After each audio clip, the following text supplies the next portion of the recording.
Let's say that the LV underscore data logical volume is getting full and we need to extend it. If we look at our volume group, we'll see that we've already allocated all of our space to the existing logical volumes.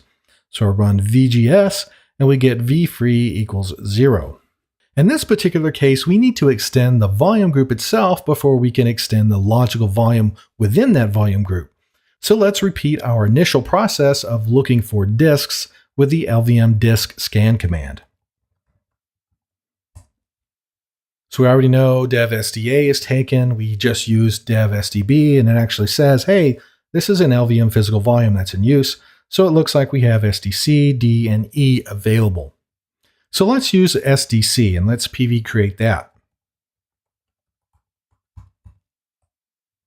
Now we can add this physical volume to our volume group with the VG extend command. We'll give it the name of our volume group and then the path to the disk we want to add, or excuse me, the physical volume that we want to add to our volume group. Now, if we look at the VGs command, we can see we have 2 PV under the PV column, 2 physical volumes. And at the end, we have V free of 50 gigabytes, which means we have 50 gigabytes of free space now. So if we look at our PVs, we can now see that SDB and SDC both belong to VG underscore app volume group. We can also see that one PV is completely full and the other PV is completely free. Now, before we extend our logical volume into this free space, let's look at the space from the file system level. So let's do df-h on our data file system here. So it currently shows that the file system size is 20 gigabytes. Now let's use the LV extend command to add 5 gigabytes of space to that logical volume.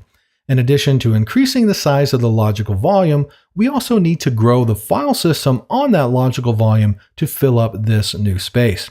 And that's what we'll be using the -R option for. So we'll use LV extend -L plus 5G. Now this plus syntax means add whatever amount of space we supply after it to the size of our logical volume. If we didn't use plus, we would have to specify the exact end resulting size. I like to use this plus syntax because that way I don't have to think about it. I'm just thinking, hey, I need to add some more disk space. How much more? Let's add 5 gigabytes.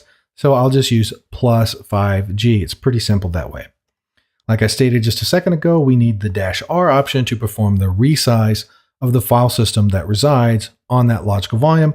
And then finally, we give the path to the logical volume itself. So we're going to do this on LV underscore data.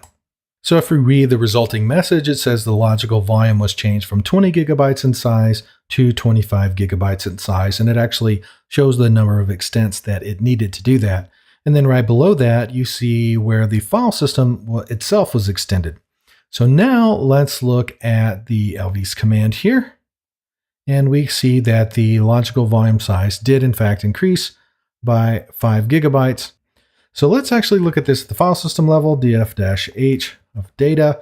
The file system also shows that it's 25 gigabyte in size. And so that's really what you want, the file system and the logical volume to be the same size.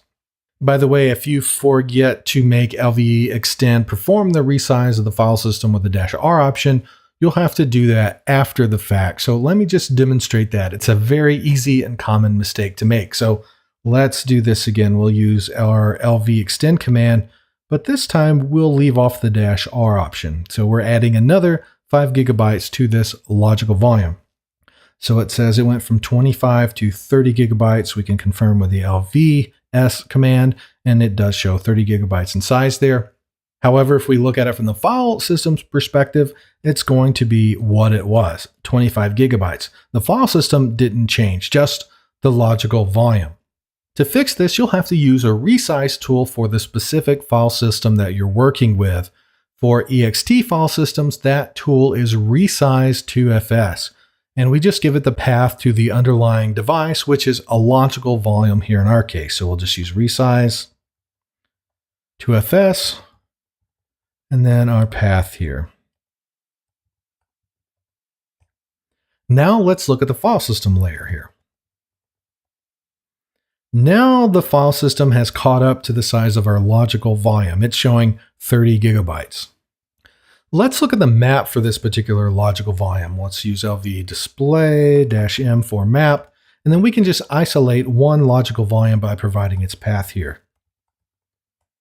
If you look at the bottom of this output, we see that some of the extents live on dev SDB, while the other extents live on dev SDC. Again, this is what makes LVM so powerful and flexible. You have one file system that actually spans multiple storage devices. That way, the file system sizes aren't limited to disk sizes.